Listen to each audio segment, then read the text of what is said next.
Hey, what's going on YouTube? My name's Matt and welcome back to another History of Borderlands video. This time we've got Mad Moxxi, and if you've ever played Borderlands then you know who Moxxi is, and she certainly needs no introduction, but I'm gonna let my buddy Mr. Torg do it for me. Now introducing the barbarian, the beautiful, the most buxom sponsor of the history of Pandora, Mad Moxxi! So Moxxi was originally part of the Hodunk clan, but she ended up leaving in a hurry due to the fact that they wanted to make Ellie the clan wife. Now, since she's a good mama and she didn't want her daughter to end up a wife of many, she decided to dip. Now, Scooter's dad is Jimbo Hodunk, and Ellie's dad is also likely Jimbo, though this is unconfirmed. Also, Moxxi has two other children that we've never met, and we know that Scooter was named after his sister, so we can assume that she also has another daughter that is either also named Scooter, or at least nicknamed Scooter.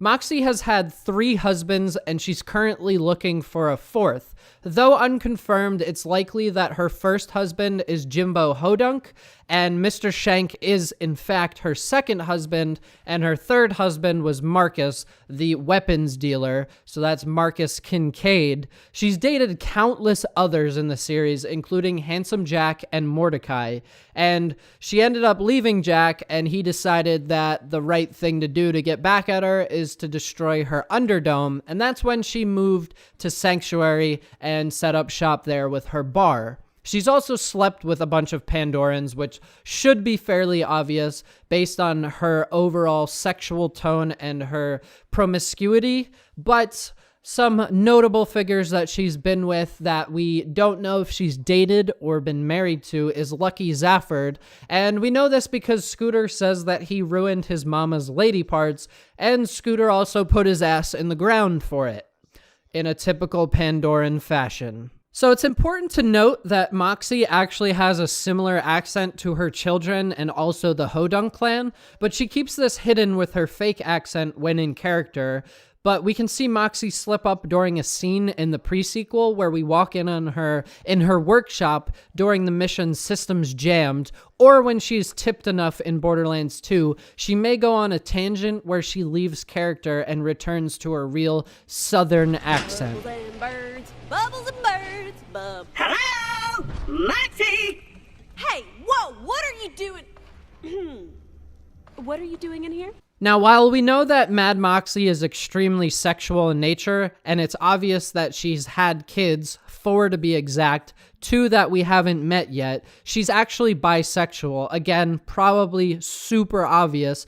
And we know this because she finds Maya and Lilith attractive. Also, Moxxi has dated Motor Mama, which we meet during the Torg DLC in Borderlands 2, and she ended up leaving her due to her being a cannibal, which is interesting. So Moxxi does have some boundaries, it's nice to see.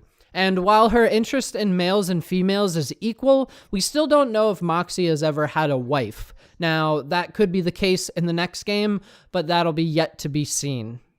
So like many other characters in the Borderlands series, we get to learn small details here and there about each character. Like Brick, he likes to punch. Tina likes explosives. So does Torg. And Torg definitely likes punches too. But that's not the point. Moxxi has a favorite weapon. It's a Maliwan SMG called the Good Touch, which the player can actually receive from Moxxi. And the reason it's her favorite weapon is because it has a feature that vibrates. That's a good touch indeed.